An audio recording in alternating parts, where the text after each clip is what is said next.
perti ka kagwapa ni nga filter. Charot. Uy, mag-share lang ko diri ang page, diri ang akoan sa ato ang may daily at Teacher May, man akong ibutang nun. Gilisan na ako, pati ako ang YouTube channel, nakailis na siya. Gusto lang ko magdasig sa tanan ng mga teachers like me, nga na mga bata. Pinakalisod jud sa ato ang mga inahan is, gusto ko ay nga magtrabaho lang ta, pero na pag natay bata, gusto po ta usay mag-focus ta sa ato ang bata. Especially kung naay mga panahon na masakit, pareha sa kagahapon ikan may ospital no, luoy kayo kang baby, na doubt yung eyes.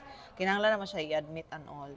So, unsa ba nato ang buhaton kung naay mga inani nga mga cases or situations sa ato ang life.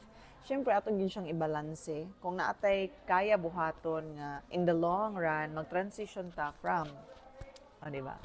So, sa ako ang case, na atay mga digital products, naghimo ko og mga calendar, naghimo ko mga notebook, nag-design ko, pwede na to na siya ibaligya. And, paspas po nang iyang, I mean, kanang, kung siya, long term siya no, nga plan. Dili siya dali dayon, mahalinan siguro, dili dayon na nakadako ang income nimo.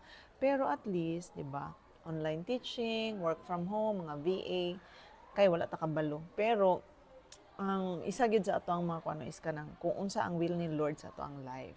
So sa ako as a teacher, dibi lalim ang teacher no, mura siya og kanang grabe siya kataas kay nga calling. Dili lang siya kwarta-kwarta. But kanang grabe kadako ang ato ang role gyud as a teacher.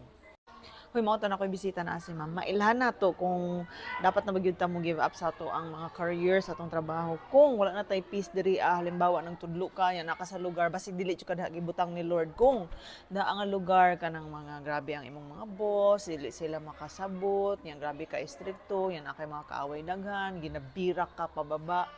No, ya dili nakaka-function as ikaw. Charot. So, ang sa ako kay gusto man ko nga mag-focus ko sa ako ang anak. Pero nakita na ko nga ginatawag jud ko ni Lord mag-teacher kay daghan pod og mga estudyante no nga luoy sila like emotionally.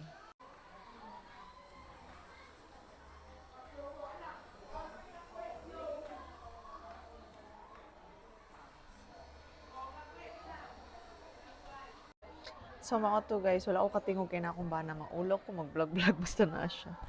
So mo to no.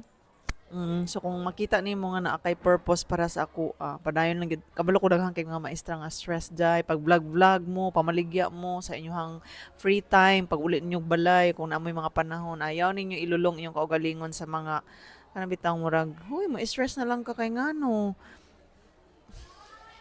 Di na pwede na mo ning ana, ay mo post punta sa to ang kinabuhi kadaghanay kitag trabahoon particularly so mo lang to tana na dasig tanong nga ang Ginoo man gyapon ang matuman gyud sa ato ang life kung kwarta-kwarta lang ay moingon jud ko nga pag abroad mo ayaw mo pag maestra kay dili lalim pero kung kita nimo nga na imong purpose diri ganahan kay kag mga estudyante makadasig ka sa ila mahimo kang model sa ila makashare ka sa life nimo nga magpadayon pod sila mag-guide nimo sila something basta uy mao na ta